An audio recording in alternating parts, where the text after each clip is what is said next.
từng ngày gặp gỡ. Em cố biết không từ bỏ một ai, từ miền Nam ra Bắc đến khắp mọi miền Tổ quốc. Nghe ôi sao hoang mang trong lòng ta, dường như muôn ánh sáng xóa màn đêm u tối. Có đêm 16 ca thành công, một đêm nơi phố trước bạch ồn ào thế. Thêm một em 17 siêu lây lan. Hãy cách ly xin đừng chớ hoài nghi, vì không như bạn nghĩ.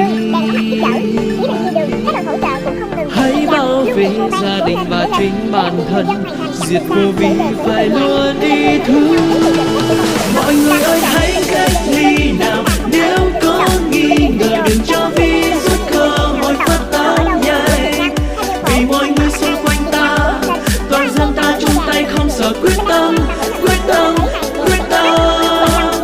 Ở nơi đó rất thân thiện, bác sĩ ân cần điều rất tốt giúp ta phòng tránh lây lan. Rửa sạch vệ sinh đôi tay, ta hãy tuân theo 14 ngày cách ly.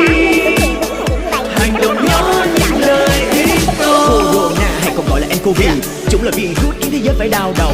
Tuy nhỏ bé nhưng vô cùng lợi hại, gần 2 mét là bị nó xơi ngay. Hùng dữ à, vẫn có cách, cần quán triệt chặt một số nội dung. Luôn vệ sinh ngăn nắp trong nhà và ngoài phố, cố gắng thường xuyên thì cơ thể cân bằng. Một khẩu trang tay luôn bên mình mỗi khi bước ra đường. Rửa tay theo 6 bước cơ bản để đôi tay sạch đều. Tránh tụ tập nơi đông, người nhà nhà tuân theo.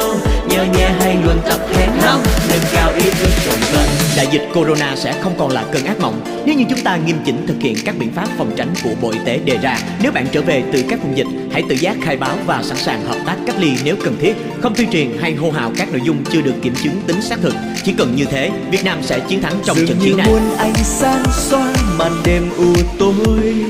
Có đêm 16 ca thành công, bỗng một đêm nơi phố trước bạch ồn ào thế. Thêm một em 17 siêu lây lan. Hãy cách ly xin đừng chớ hoài nghi, vì không như bạn nghĩ. Hãy bảo vệ gia đình và chính bản thân, diệt Covid phải luôn ý thức. Mọi người ơi hãy cách ly nào, nếu có nghi ngờ đừng cho virus cơ hội phát tán nhanh. Vì mọi người xung quanh ta, toàn dân ta chung tay không sợ quyết tâm, quyết tâm, quyết tâm.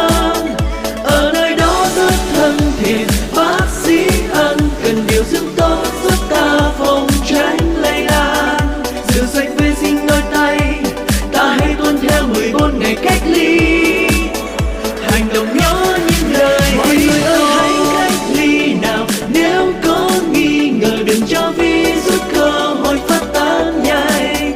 Vì mọi người xung quanh ta, toàn dân ta chung tay không sợ quyết tâm, quyết tâm, quyết tâm.